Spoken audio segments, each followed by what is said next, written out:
യാതൊരുവിധ നിയന്ത്രണങ്ങളുമില്ലാതെ കെട്ടഴിച്ചു വിട്ടൊരു പോലീസ് സേനയാണ് കേരളത്തിൽ കഴിഞ്ഞ കുറേ കാലമായി ക്രമസമാധാനം കൈയാളുന്നത്.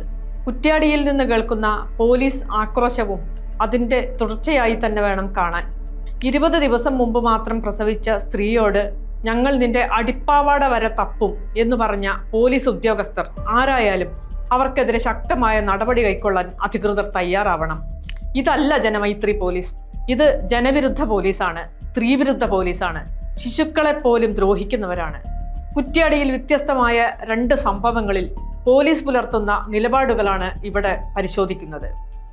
കുറ്റ്യാടിയിൽ തിരഞ്ഞെടുപ്പിന് മുമ്പ് തന്നെ തുടങ്ങിയ LDF-UDF സംഘർഷം ഇപ്പോഴും തുടരുകയാണ്.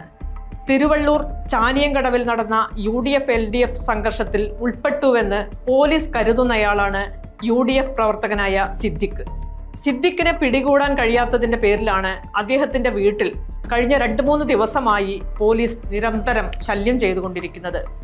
ചാനിയങ്കടവിൽ സംഘർഷം നടന്ന ദിവസം രാത്രി സിദ്ദിഖ് വീട്ടിൽ ഉറങ്ങുകയായിരുന്നു എന്നാണ് വീട്ടുകാർ പറയുന്നത്. പ്രസവിച്ച് 20 ദിവസം മാത്രമുള്ള യുവതിയും കുഞ്ഞും അവരുടെ മാതാവുമടക്കം സ്ത്രീകൾ മാത്രമാണ് നിലവിൽ ആ വീട്ടിലുള്ളത്. ആ വീട്ടിൽ കയറിയാണ് പോലീസ് സംഘം വീടാകെ അലങ്കോലമാക്കുകയും വീട്ടുകാർക്കെതിരെ ആക്രോശിക്കുകയും ചെയ്യുന്നത്. അലമാറയുടെ ചെറിയ അറകൾ പോലും വലിച്ചിടുകയും തപ്പുകയും ചെയ്യുന്നത് എന്തിനാണെന്ന് ചോദിച്ചതിനാണ് പ്രസവിച്ചു കിടന്ന യുവതിയോട് വേണ്ടി വന്നാൽ നിന്റെ അടിപ്പാവട വരെ ഞങ്ങൾ തപ്പുമെന്ന് പോലീസ് ആക്രോശം. യുവതിയും മാതാവും പറയുന്നത് ദിവസം 4-5 തവണ പോലീസുകാർ വന്ന് അനാവശ്യ ചോദ്യങ്ങൾ ആവർത്തിക്കുകയാണ്. കുഞ്ഞിനെ പോലും ഉറങ്ങാൻ അനുവദിക്കുന്നില്ല. രാത്രിയിലും പുലർച്ചെയുമൊക്കെ വാതിലിൽ അതിശക്തമായി മുട്ടി ഭയപ്പെടുത്തുന്നതിനാൽ കുഞ്ഞെപ്പോഴും ഞെട്ടിയുണർന്ന് കരയുകയാണ്. മുലപ്പാൽ പോലും കുടിക്കുന്നില്ല.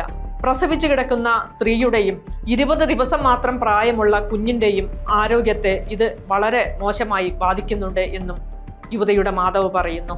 അങ്ങേയറ്റം സ്ത്രീവിരുദ്ധവും മനുഷ്യത്വ വിരുദ്ധവുമായ പോലീസ് നടപടിക്കെതിരെ UDF പ്രവർത്തകർ പരാതി നൽകിയിട്ടുണ്ട്. LDF-UDF സംഘർഷത്തിന്റെ തുടർച്ചയായാണ് UDF പ്രവർത്തകനും പയ്യോളിയിൽ സ്വർണ്ണ വ്യാപാരിയുമായ യൂസഫിനു നേരെ നടന്ന ആക്രമണം.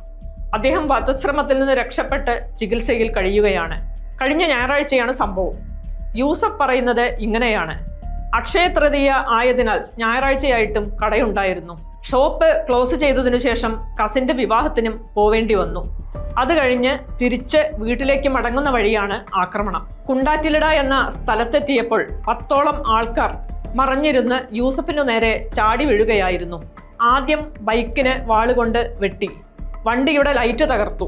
പിന്നെ യൂസഫിന്റെ കഴുത്തിന് നേരെ വെട്ടിയപ്പോൾ അദ്ദേഹം കൈകൊണ്ട് തടഞ്ഞു. അങ്ങനെ കയ്യിന് വെട്ടുകൊണ്ടു. പിന്നെയും വെട്ടുകയും തല്ലുകയും ഒക്കെ ചെയ്തു. മർദ്ദനമേറ്റ് വീണപ്പോൾ താൻ മരിച്ചുപോയി എന്ന് കരുതിയാവും അക്രമികൾ കടന്നുകളഞ്ഞത് എന്നാണ് യൂസഫ് പറയുന്നത്. തൻ്റെ പോക്കറ്റിൽ നിന്ന് ഒരു ഐഫോണും 43 ഗ്രാം സ്വർണവും അക്രമികൾ കവർന്നതായും യൂസഫ് പറയുന്നു. അക്രമത്തെ തുടർന്ന് കോഴിക്കോട് മെഡിക്കൽ കോളേജിലും തുടർന്ന് മറ്റൊരു സ്വകാര്യ ആശുപത്രിയിലും യൂസഫിന് ചികിത്സ തേടേണ്ടി വന്നു. കണ്ടാലറിയാവുന്ന CPM-കാരാണ് തന്നെ ആക്രമിച്ചതെന്നും പേരും വിവരങ്ങളും സഹിതം പരാതി സമർപ്പിച്ചെങ്കിലും അക്രമികളിൽ ഒരാളെ മാത്രമാണ് പോലീസ് അറസ്റ്റ് ചെയ്തിട്ടുള്ളത്. മറ്റുള്ളവരെ പിടിക്കാൻ പോലീസ് തയ്യാറാവുന്നില്ല. ഈ 2 സംഭവങ്ങളും നടന്നത് കുറ്റ്യാടിയിലാണ്. ഒരിടത്ത് നിഷ്ക്രിയത്വമാണെങ്കിൽ മറ്റൊരിടത്ത് പോലീസിന്റെ അഴിഞ്ഞാട്ടമാണ്. മാറിവരുന്ന സർക്കാരെങ്കിലും പോലീസിനെ നിയന്ത്രിക്കാനും നയിക്കാനും ശേഷിയുള്ളൊരു ആഭ്യന്തരമന്ത്രി ഉണ്ടാവുമോ? പോലീസ് സേനയിലെ ക്രിമിനലുകളെ നിലയ്ക്ക് നിർത്തുമോ?